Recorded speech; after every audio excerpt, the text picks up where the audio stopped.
their usual 16 turnovers because that's who Golden State is. But some of the playmaking was great, and it was, like I said, so much of it was backdoor stuff. It was all downhill. Yeah, Matt, well, so much attention and focus is going to be on Steph Curry and Klay Thompson, and rightfully so. But the passing and the cutting and the unselfishness, you know, you can't diagram this, and it's hard to defend. You have to stick to your principles. Chuck, we talked about this before Game 1. You got to just be aware at all times. But Golden State's so unselfish, so willing to pass, and, of course, making plays and great finishes for this team. And a lot of these are at the rim. These aren't three-pointers. These are at the rim off of these assists, and a great pass here by Steph Curry to Bogut. Well, I thought, Grant, also they had better movement. You can see bodies are lively, and Draymond gets a chance to hit Bogut. I know he is excited to have that live guy back. And Bogut, I told you again, I was impressed. Just 7 minutes to come in and go 3 for 3. That was huge. Let's bring in Draymond Green after this this scrap of a game 2. Congratulations. Thank you. You guys down double digits for the 5th straight game now in the postseason. You come back with this massive run spanning the 2nd and 3rd quarter, and then had to hold on at the end, losing players along the way. How do you describe what just happened? I mean, well, with that run in the first half, I felt like we were getting great shots, and they just weren't falling. But we stayed the course. We picked it up in transition. We started the game off great in that area, and then we kind of let it get away from us. Once we picked that back up, we got stops, and we was able to get out and run, and, you know, it was successful for us. You guys weren't hitting shots early in the game, but you racked up assists with a lot of easy buckets on some of the stuff we just showed. What was the offensive tweak that allowed you to get behind their defense so often? I think we were just more aggressive. You know, first game we were on our heels a lot, and, you know, I think we kind of turned that tonight. We put them on their heels on both sides of the ball, and, you know, it was enough for us to come out with the win. Yeah, Draymond, y'all had 109 the first game. Tonight, 109. The defense really seemed to make a big difference. What was the point of emphasis or the game plan defensively, that adjustment between Game 1 and Game 2? Well, number one was to get back in transition. I think they had 24 points or something like that in transition, and also to tighten our shell up. You know, there were so many gaps in our defense in the first game. We tightened that up. We want to make guys see body. They got some great players on that team. You let them play one-on-one and not in the crowd, you know, they get comfortable. So I think we made them a little uncomfortable today. Draymond, DeMarcus Cousins, talk about his impact and what he did for you guys on both ends, and also his passing, how it helps you guys. He was great on both sides of the ball. You know, I think it was the way we were guarding with him was a different look for them, and, you know, he was good on the defensive end. And, you know, when he's on the offensive end, he's a great playmaker, but we all know how he can score the ball, and they got to respect that. You know, he gave us big minutes, and we're going to need him, you know, the rest of the series. You know, you go back, number one, you obviously DeMarcus played fantastic, but you also got a great lift from Quinn Cook. He was fabulous tonight. I mean, Bogut, Cousins was fantastic, but I thought the guy was huge was Quinn Cook. Quinn loved a big moment. You know, he's had several times now in his 2 or 3 years here where he's come up with big shots for us, and, you know, that's the same guy who worked his way from a 2-way contract and is a mainstay on our team. And, you know, he showed up big in the moment when they were trying to make a run. Yeah, he hit a couple big threes for us. Those big threes were huge. Absolutely. Hey, Draymond, you know, obviously I think you're the most versatile defender in the league. You can guard just about anybody, bigs, littles, and you're out there on Kawhi Leonard tonight. And he had a great game for himself, but you made him work for everything. Just talk about the challenge, the one-on-one challenge of guarding somebody like Kawhi Leonard. He's a great player, you know, but as a competitor, you relish those opportunities. Not every night do you get a chance to go up against one of the best players in the league. And so, you know, he had a good game, but, you know, when you're playing against a guy like that, you're not going to lock him down, you know, but you try to wear him out over the course of the game and make him take tough shots, and you live with the results. You guys have some real injury issues now with Klay going down with a hamstring tonight. Obviously, you're waiting for Kevin Durant to come back at some point, hopefully during this series. Kevon Looney left the game, did not return. You get all these contributions, and I know you'd love to have all these players back, but collectively, what does it do for the morale when everybody's involved like this on this stage? You know, it's great for our team morale. You know, when you got guys going down and, you know, everyone else is stepping up, you know, it's a confidence booster. You know, you feel better about yourself. So, you know, it's going to be tough to overcome these injuries, but, you know, we've been faced with a bunch of challenges over the course of these 5 years now, and, you know, we just got to continue to push and do whatever we can and continue to get contributions from, you know, from the guys off the bench. Draymond, from Game 1 to Game 2 for you offensively, a little hesitant in Game 1. What was your mindset now offensively? Because you came out a little bit more aggressive scoring the ball downhill. Just to be more aggressive. You know, we got Kevin out, you know, and I felt like I was on my heels a lot, as I said earlier in Game 1. You know, I put too much work in, you know, to come out passive, and, you know, I just got to be aggressive, and I'll live with those results, whatever they are. You talked about experience. I'm just curious. You guys, down 0-1 here on the road, injuries, adversity. Just talk about like what you guys have been through and being in series. I think of like the OKC series years ago. You guys fought back. Do you not get rattled? I mean, I saw you posted on the internet and you just seem relaxed walking around Toronto.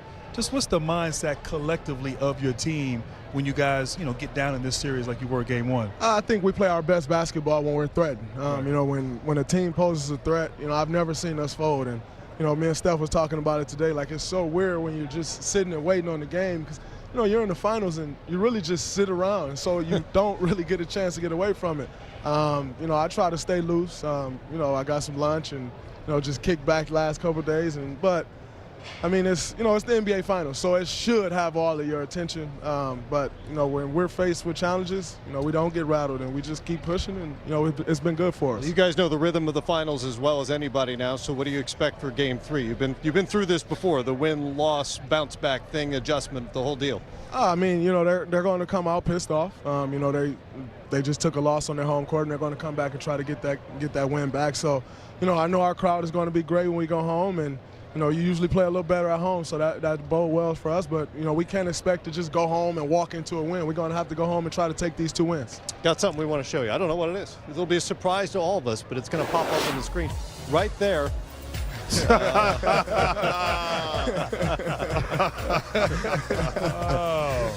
Coach Stafford? There you go. Is that Coach Stafford on the tweet?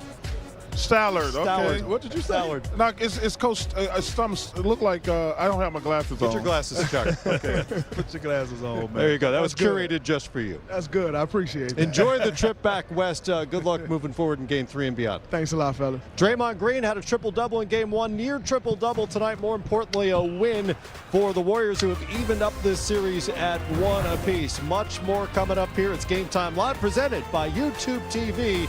After a Game 2 Warriors win. A transition. Yeah, yes. My goodness. Yes. And transition. Might be still be playing. And I was wondering why Steph just didn't see Iguodala. He couldn't see out that left eye. Iguodala was standing right there. He was trying to get the foul. He wanted to make those 2 game-winning free throws. He hasn't missed many in the postseason. How about Andre Iguodala, by the way, who hit 2 threes tonight? He hadn't hit a 3 since Game 6 of the Western Conference semifinals, and he's in that position to put the game away down there. Yeah. Well, I think it's different, though, because there was no pressure on that shot. Because you wasn't going to lose the game. No, not on that shot. Yeah. I'm just saying, like, that was a freebie. Steven Grant, no, that's a freebie. Now, if it's a tie game or you're down, he might not have made one since that series. But when you got the ball in that situation, it's really a freebie, Matt, to be honest with you. And he had so much time. Nobody even came and ran out. You got to at least still have a try rotation. Somebody, he got his feet set, and he's going to knock that one down. They were scrambling at that point, and now we head back to the Bay Area, tied up at 1 apiece. What do you feel like we've learned here through 2 games? Well, I think, we've seen Toronto can be up and down offensively. I thought they were as good as I've seen them all season in Game 1, Game 2. They had opportunities. Look, Golden State played well, but Toronto could have won this game even as well as Golden State played offensively. They missed too many shots offensively, wide open threes. A few times I remember Ibaka missing some easy hook shots in the paint. They couldn't convert. And sometimes we talked about earlier, it was a miss or make league. I don't think you get too frustrated with how you play. I think you want to maintain your level of confidence. Golden State, obviously they want to get healthy. We don't know about Durant's situation, Klay Thompson, where he's at. And obviously, as Draymond said, it's going to be easier playing at home, feeding off the momentum of the crowd and so on and so forth. But I don't know if I'm too discouraged if I'm Toronto. I think there's some positives to take from tonight's game. They could have won this game and maybe feel like they should have. And they just got to regroup, refocus, and really come together and be at their best on the road where it's tough. Obviously a tougher environment. For me, Charles and Grant, you look at Kawhi, there's no answer for him. No. Siakam had a tough game. He's a youngster. But Danny Green, Kyle Lowry, and Serge Ibaka, these are veterans. Yeah. These are guys that have been around, and Serge hasn't played well. Kyle Lowry hasn't played well, and Danny Green, he hit some couple shots in Game 1. But if you're veterans like that, they have to step up, in my opinion. Well, number one, I agree with both of y'all said, but remember what we said before Game 1 and after Game 1. Whoever gets help is going to win this series. Tonight, Kawhi didn't get any help, and they lost. Klay and Steph got help. it's going to be very interesting. Well, these Toronto guys, the bench guys travel, but you can just, Matt, sometimes we X and O's this stuff a little too much. We got these analytic idiots out there, but it ain't X's and O's, it's Jims and Joes. And Golden State's Jims and Joes showed up tonight. Yeah. And the Raptors did not. You can just look at the stat sheet and it's simple. Toronto bench role players played great in game one. Mm-hmm. They were up 1. Tonight, Golden State bench players played fantastic. At some point, we think about this game so much. It comes down to playing well most of the time. And whoever bench and role players play the best is going to win this series. You saw that in the first 2 games, and that was it. Well, and Toronto shot better than 50% in game 1. They shoot 37% in game 2. That's some of the shot making and missing that we talked about as well. Let's take you inside, get thoughts, including on the injuries from Steve Kerr. Okay, we'll take questions for Coach. Mark, first question here in the front. Area news group want to see if there's any new information on Clay and Kevon with their injuries. Not really. Clay said he'll be fine, but Clay could be half dead, and he'd say he'd be. So we'll see. He pulled his hamstring. He thinks it's minor, so I don't know what that means going forward. And Loon, something with his shoulder, and so we'll see. Sorry, that's all I got. Given all those things in play, what were the keys you thought of the team ultimately prevailing over this? Well, I said yesterday and today that 109 points is plenty to win the game. Which is what we had in game 1, but we gave up 118. So it was all about our defense, and we held them to 37% and, forced 15 turnovers and guarded the three-point line well. So it was championship defense, and that's what it's going to take. Nick, back left, standing. Steve, Nick Friedel, ESPN. Back. How would you put into context the performance DeMarcus gave you, given the fact that he's missed 6 weeks and he tore his quad? I thought he was great. I mean, we came in thinking, all right, he can, maybe play 20 minutes, and he gave us almost 28. There was only one time in the game when he needed a rest, which was mid-4th, and we gave him a couple minutes and then got him back in the game. But he was fantastic, and, we needed everything he gave out there, his rebounding, his toughness, his physical presence, getting the ball in the paint, and just playing big like he does. We needed all of that, so I thought he was fantastic. Phil. All right, from Steve Kerr, let's hear Nick Nurse's initial thoughts on the Game 2 loss. Doug here on the left.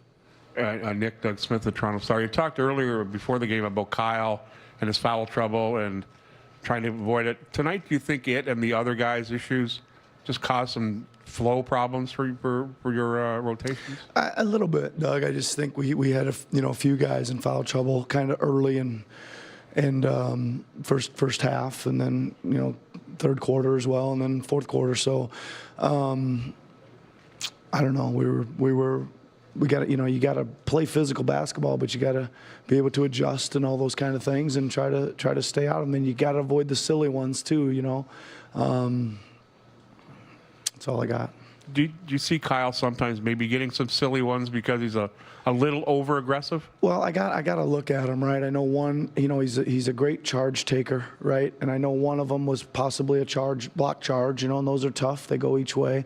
But maybe that 6th one, I didn't really see it in the game. So, in the backcourt, probably 80 feet or so from the basket, those are ones you got to be careful, especially when you got 5. But I'll need to look at that first. Tim, back right. Nick, Tim Reynolds with the AP. Back to the other side. Hi. When the next 2.5 days before you guys get back out there, how much are you going to be thinking about the first 6 minutes of the half and how that just was obviously very uncharacteristic for the way you guys have been playing for the last couple months? Yeah, I mean, I'm certainly going to have to look at it. And, I've always said, even this series and the last series, that offense is really important, taking care of the ball and scoring it, because if you don't, they're coming at you really fast the other way. And again, we've got to be able to get our defense set up, and it's a lot harder when you're not taking care of it or scoring.